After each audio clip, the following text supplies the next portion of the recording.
So today guys, we're looking at the Tecware Forge M2 case. Let's go.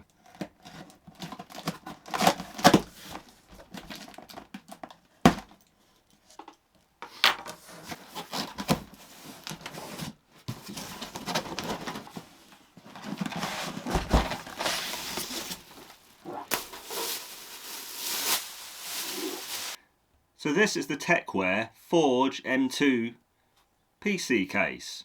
So as you can see, this is kind of going down that sort of like fractal design Meshify C sort of area, with obviously the mesh front here. Now behind the mesh front are two ARGB fans, and there's also one at the rear too. Now these are 120mm fans, all three, and you obviously have the two at the front and the one at the back. Now just be aware that these are static fans, so you won't be able to control the actual fan speeds. They will turn at one speed and one speed only. So like I said, concentrating at the front here, it is perforated mesh, and obviously that's very good for getting your air, getting the air into your case and obviously cooling those hot components. Now obviously this case is more targeted towards the budget end. It's probably, I'd say, like a system builder or a system integrator. Yeah, I think they would actually really like this case because it's kind of the all-in-one, really sort of like easy to build, easy to cable manage, and it is just a really nice case. But let's carry on now. So the front actually does come off. Let me just give that a go. There we go. So you just have to pull that at the front there. So as you can see, this is the front perforated mesh. Obviously there is no dust filter, which again, for most people, they're not really going to be cleaning out their PC very often anyway, so I don't really see that as a big problem. But if you do want a mesh filter, you will obviously have to look at a different case, unfortunately.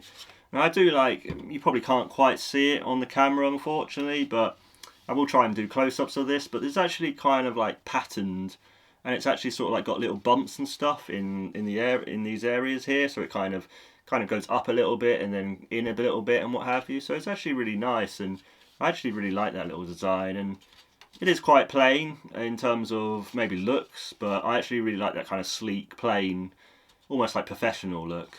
So as you can see, the fans are obviously pre-installed, the ARGB fans. I will have like little B-roll of the fans actually, so you can just see them, but obviously they're just normal ARGB fans. And the actual blades are obviously where the lights come from. You don't have like one of those little halo rings where it's around the outside and then the actual fans are actually black. The actual fan blades themselves light up, which is, I think, a lot better for RGB fans rather than the little halo. But again, it's opinions. I think they're mounted fine where they are. Obviously you can move them up and down, but I think they're fine where they are there. Let's put the mesh back on.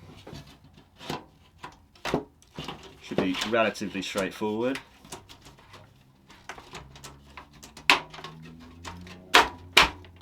There we go.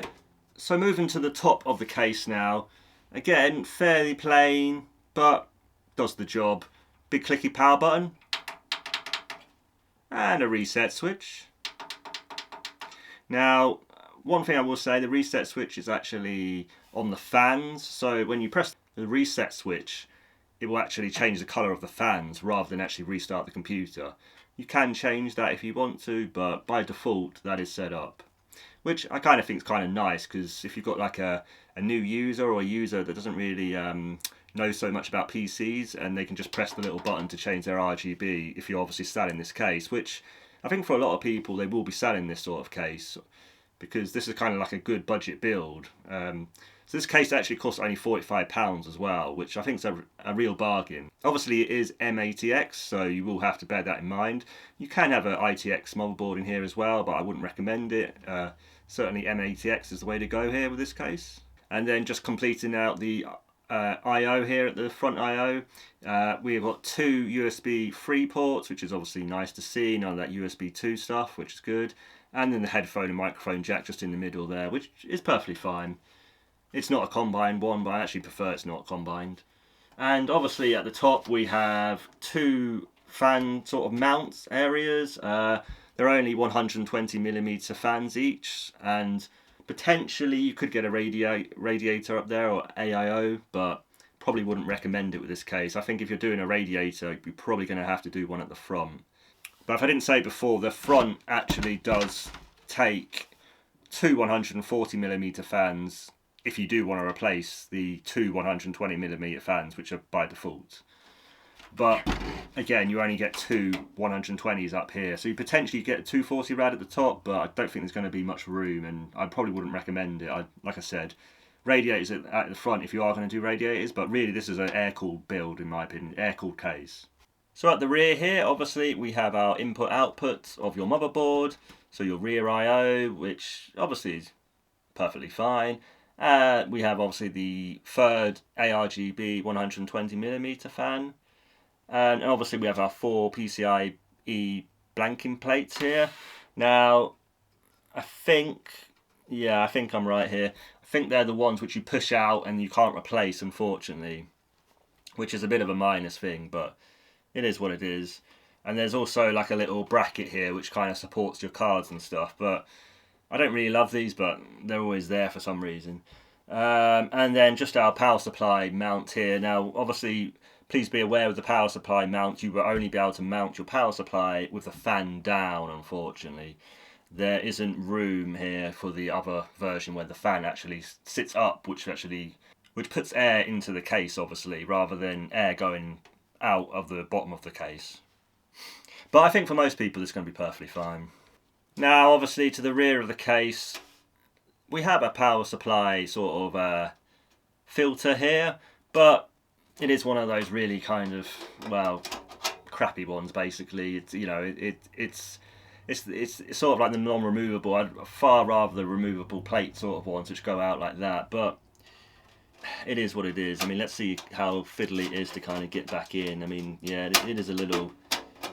I mean, it is a little fiddly, but yeah, I mean, it's there. So I mean, not many people are going to be cleaning out their PCs anyway, especially if they're sort of if they're more casual users. But it's there if you need it. And the hard drive cage can actually be removed with these screws, which is nice if you do want to do that. But I'll move on to the hard drive cage in a bit. We do have some nice feet, and obviously they are sort of like, there's a little bit of rubber and a little bit of support there, so they're not going to scratch your desk, which is obviously nice as well. And they probably raise that's probably about a centimetre or so, maybe a little bit more.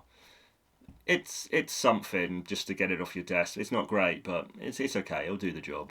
So let's go on to the rear panel now, and we'll remove that rear panel of the case, and we'll see what the cable management's like. Now, it's actually fairly decent in this case.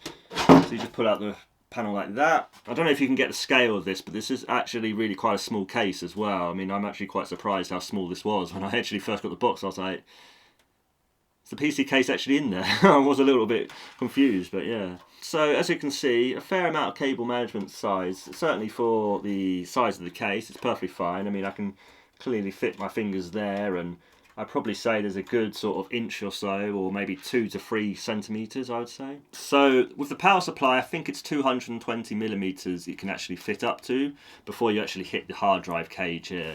Now the hard drive cage is removable, and I will show that off camera in a B-roll.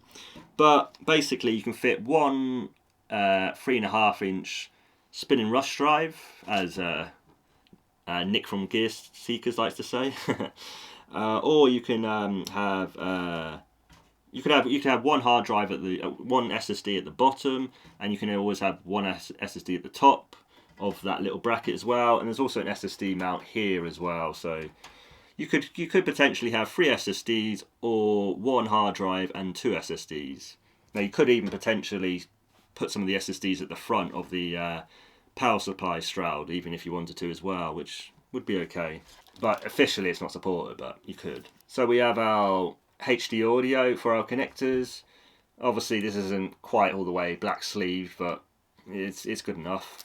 Our USB 3 connector for our 2 USB 3 ports, which is obviously nice. And I'm not really that much of a fan of these sort of front panel connectors, but they'll get the job done. They're all a bit, you know, it's all a bit fiddly, these sort of things, but it's okay. And obviously we get our bag of screws here. Let's just take that off. So we actually get some cable ties, which is nice. And then it's basically one bag, all the screws in like that. But you're not really going to need too many screws with this, because, I mean, really, once you put the motherboard in, and especially if you're using a M.2 drive, you're actually kind of good to go with this sort of case. That's kind of the really good thing about building computers now, where really you just put the motherboard in, put your power supply in, you're basically there, aren't you, nowadays? I mean, there's obviously the graphics card as well, but, you know, building a PC really has never been easier, in my opinion. But let's move on. So also, I did forget to say that the fans are actually powered by Molex, which, again, I don't like to see this. I would prefer a SATA connection, but, you know, we're kind of stuck in 1980, but oh well. It does the job. I mean, if you're a system builder, you just kind of plug that into a Molex and forget about it. Now, it can actually go into an ARGB connector, which is like the 5-volt addressable RGB connector on your motherboard. Obviously, if you don't have that on your motherboard, you don't need to connect that. It will perfectly work fine just with the Molex connector, and then you just use the reset button on the front of your case. But if you plug this into the ARGB port and then you bypass the RGB, the front RGB, by pressing the reset button down for about 5 seconds or so, it will actually bypass onto the motherboard, and you'll be able to control your RGB on your motherboard through your software, which is obviously a nice feature. I don't think many people are going to use this. Like I say, this is probably more of a system integrator type case. But if you are using this for your own personal case, it's still a perfectly good case. And obviously it does give you that ability with the ARGB port if you are using a more modern motherboard. So again, that's really nice, I think. So basically, to actually get the glass off, you have to kind of lift it up, and it's like this little lip here, and then it actually just swings open the door. So hopefully you can get that fully on the screen there. But basically then you can simply lift up and out for your tempered glass front panel. So it is about 4mm thick tempered glass, which is obviously nice, and kind of gives a nice sort of feature to the case as well for a budget case. Obviously tempered glass is obviously a premium sort of accessory. Well, I suppose nowadays it's probably not premium, but it's kind of expected, but it's obviously nice to have with the case. We have a full power supply shroud, which I really actually like this, because so many sort of budget power supplies, let's be honest, you know, budget power supplies don't look very good, do they? So having the full shroud is obviously really good, and I do like that. We do have a little bit of perforation as well above the shroud, but I mean, it's going to let a little bit of sort of like light air come through, and sort of like air which is rising through, but it's okay. It's probably better that than having it completely closed, but it's okay. I mean, you could potentially put fans there as well, but I wouldn't recommend it, because the power supply is going to take up most of that side, so you're not going to get much air coming through, and I mean, it's just not really worth it. I mean, maybe you might fit an SSD around here as well if you sort of tape it to it, but again, I probably would just leave that. I would probably just leave that blank, really. So hopefully you can see inside there. Unfortunately, I can't really get the angle very well, but basically the 6 standoffs are actually pre-routed for you, or sort of pre-installed for you, so to speak. So obviously if you're fitting an MATX board in there, which has kind of a more sort of default layout for your MATX board, then obviously that'll fit in straight away, and then you just screw in your screws into the standoffs, which is really nice, I think. Obviously if you're using ITX, the two standoffs at the bottom can be removed if you want them to be, and they can actually be repositioned if you obviously have a motherboard which is a little bit unusual maybe in terms of positioning. So as I was saying, clearance at the top really I think is going to be a little bit limited, and I probably would only put 2 fans at the top, and I probably wouldn't put radiators at the top. I think you're just going to hit your RAM, and unless you've got low profile RAM, you're basically just going to hit your RAM, so I wouldn't actually bother with that. Now, there isn't actually a separate fan bracket at the front which comes out, unfortunately, but this is obviously a budget case, so you would kind of expect that. But obviously, like I said, you can take the front of the actual case off, the actual sort of front panel, if you will, and then obviously fix your fans and unscrew fans and what have you. So that's perfectly fine as well. I mean, I think really that kind of wraps it up for what I wanted to say really with this case. Oh, actually, sorry, the graphics card length as well. The graphics card length is about 300mm or 30cm, so you're going to fit most modern graphics cards into this case, which, again, for a little tiny case, this is really nice. And I do think, actually, if you're certainly if you're a system builder, this is going to be a perfect case. This really is going to be great. But even for your own case, for £45 off Amazon currently, this is a bargain. This is really good, and I really do like this case. This is just a really good budget case, and Tecware generally do really good cases as well. So I think, you know, I'm liking this, and I hope you are liking this too. And obviously, give us a like if you are liking these videos, because that will support the channel, which is great.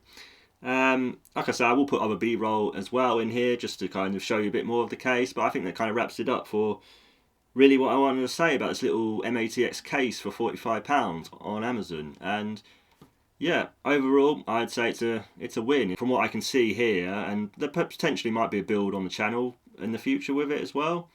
I certainly am thinking of doing some kind of PC flip with this, but we'll see what happens in the future. And hopefully you did like this video, guys. So if you did, obviously, like I said, please comment on what you think of this case. Would you buy it? Would you not? Are you in the market for budget cases or not? But let me know. And I hope you like this video, guys. I'll see you in the next one. Bye, guys.